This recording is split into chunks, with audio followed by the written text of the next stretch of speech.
On est en 1496 à Florence. On commande à un certain Filippino Lippi une adoration des mages. Mais la raison est folle. C'est pour remplacer une version inachevée, une version commandée des années plus tôt à Léonard de Vinci. C'est un défi colossal. Et le résultat est un chef-d'œuvre qui va bien au-delà de la simple scène religieuse. Alors, quand on regarde le tableau, la première chose qui frappe, c'est cette foule. Une foule immense, presque chaotique, qui entoure la Sainte Famille. Le regard n'est pas perdu, on est tout de suite attiré vers le centre. Comment il organise cette scène aussi complexe ? C'est toute l'intelligence de la composition de la Renaissance. En fait, Lippi utilise une structure très claire, une structure pyramidale. La Vierge et l'enfant sont tout en haut, au sommet de cette pyramide.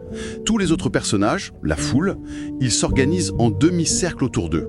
Ça crée des lignes de force qui guident notre œil directement vers Jésus. Et au premier plan de cette pyramide, on a bien sûr les trois mages. Leurs attitudes sont très différentes les unes des autres. On voit le plus âgé qui est déjà à genoux, il a offert son cadeau, il a même posé sa couronne à terre. La couronne à terre, ça signifie la soumission du pouvoir temporel des rois de la terre à l'autorité divine de cet enfant. D'accord. C'est vraiment le cœur du message de l'Épiphanie. Et si on regarde les deux autres mages, ils sont plus jeunes, encore en mouvement. Ensemble, ils représentent les trois âges de la vie. Ça universalise le message. La révélation, elle s'adresse à tout le monde. Et c'est là que ça devient fascinant. Parce qu'en regardant cette foule de plus près, on a l'impression que ce ne sont pas que des figurants. Les visages sont très individualisés. On dirait des portraits, en fait. Exactement. Et c'est là qu'on bascule de la religion à la politique. Lippi a intégré dans la scène plusieurs membres de la famille Médicis, les puissants mécènes de Florence et les commanditaires de l'œuvre. En se faisant représenter comme ça, au cœur d'une scène sacrée, les Médicis ne font pas qu'un acte de piété.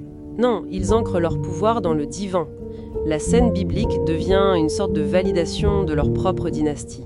C'est précisément ça. Le tableau devient un instrument de prestige, de légitimation.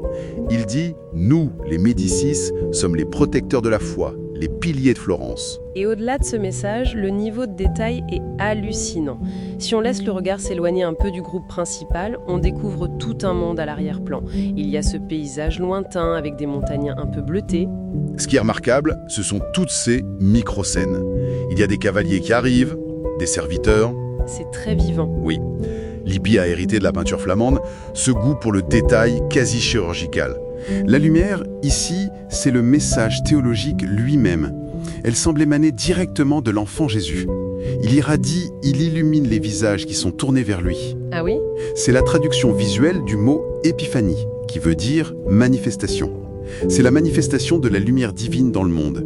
Donc, pour résumer, ce tableau est bien plus qu'un simple plan B après Léonard ? Absolument.